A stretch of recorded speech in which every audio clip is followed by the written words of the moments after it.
ஆழ்ந்து வீழ்ந்து கிடக்கிற தமிழ் சமூகத்தை தலை நிமிர செய்ய வேண்டும் என்பதற்காக தனி ஒருவனாக புறப்பட்டு இன்றைக்கு 36 லட்சம் தமிழர்களோடு கைகோர்த்து நிற்கின்ற என் உயிர் அண்ணன் செந்தமிழன் சீமான் உள்ளிட்ட அனைவருக்கும் மாலை வணக்கம். நண்பர்களே, பூமிதான் சாமி என்கிற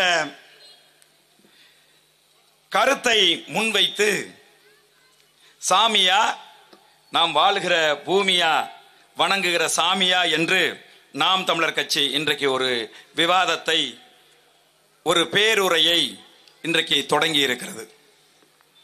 அன்பான நண்பர்களே,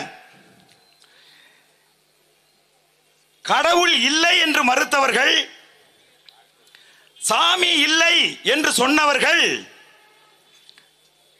தமிழகத்திலே ஆட்சி அதிகாரத்தில் இருந்தவர்கள்.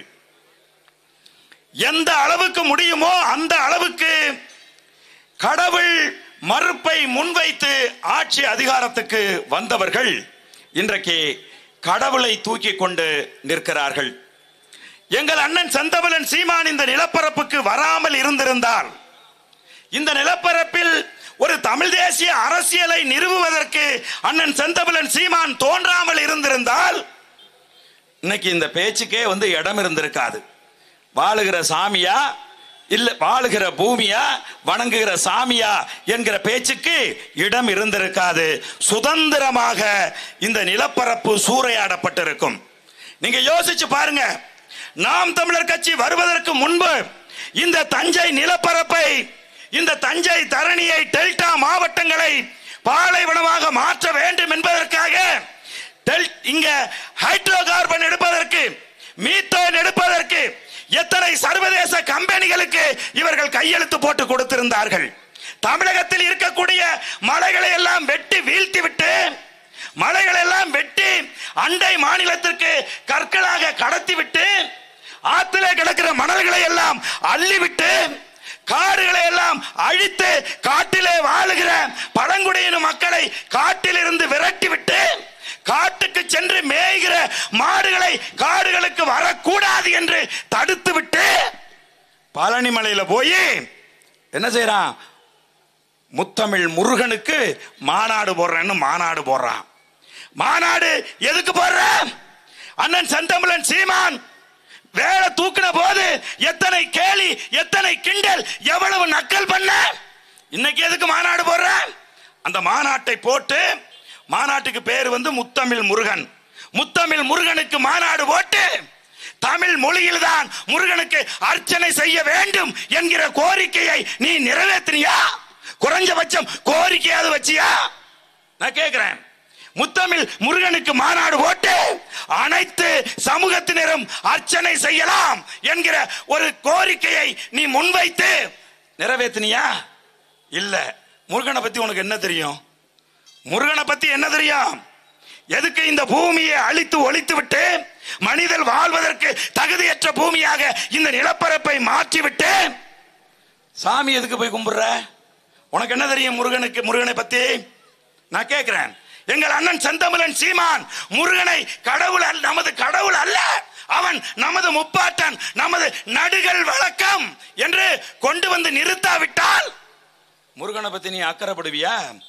எத்தனை நூற்றாண்டா முருகனை மறைச்சு வச்சீங்க? சரி, முருகனை முன்வைத்து எவ்வளவு கட்டுக்கதைகள் கட்டப்பட்டிருக்கு.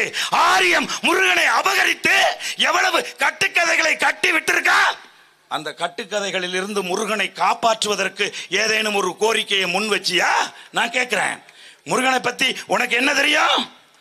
முருகன் தோல்ல ஒரு காவடி வச்சிருக்கான ஜெய்சில இப்ப வச்சிருக்காங்க.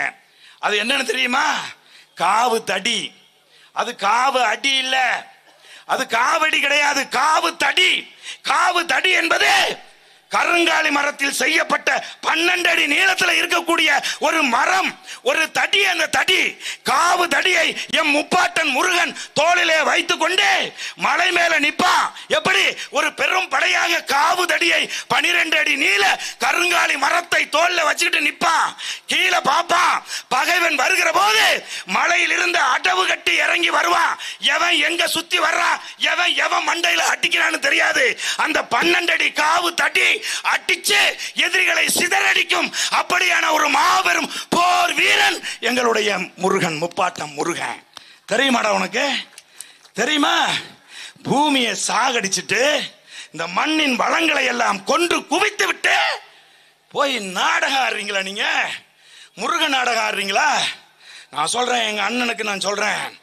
புர்கினோ பசோ அப்படின்னு ஒரு சவுத் ஆப்பிரிக்கன் கண்ட்ரி. அந்த கண்ட்ரியில 31 வயசுல ஒருத்தன் வந்தான்.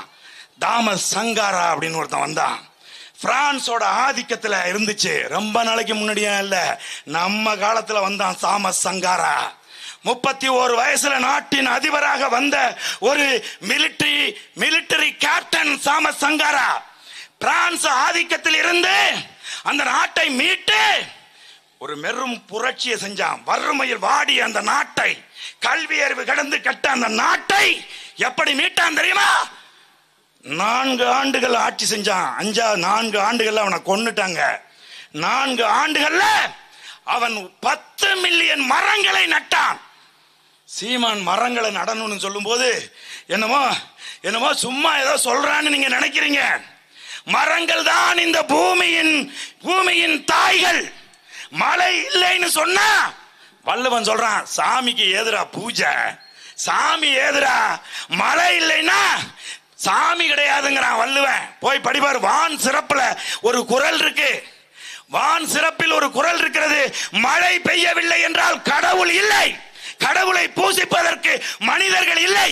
அதனாலதான் தாமஸ் சங்காரா 4 ஆண்டுகள்ல 10 லட்சம் மரங்களை நட்டு அந்த நாட்டை வறுமையில் இருந்து மீட்டான். எங்களுடைய தாமஸ் சங்காரா, எங்கள் அண்ணன் ஆட்சி அதிகாரத்துக்கு வந்தால் தமிழகம் முழுவதும் மரங்களை நடுவான். தமிழகம் முழுவதையும் இந்த பூமியை, நாம் வாழுகின்ற பூமியை மீட்டெடுப்பான். 5 கோடி தென்னை பனைமரம் இருந்துச்சு.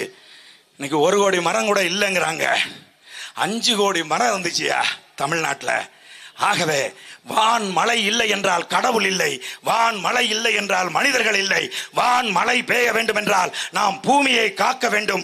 பூமியை காக்க வேண்டும் என்றால் மரங்களை நட வேண்டும், மலைகளை காக்க வேண்டும், ஆற்று மணலை காக்க வேண்டும். இந்த பூமியை அப்பொழுதுதான் காக்க முடியும் என்று கூறி விடைபெறுகிறேன். நன்றி, வணக்கம். நாம் தமிழர்.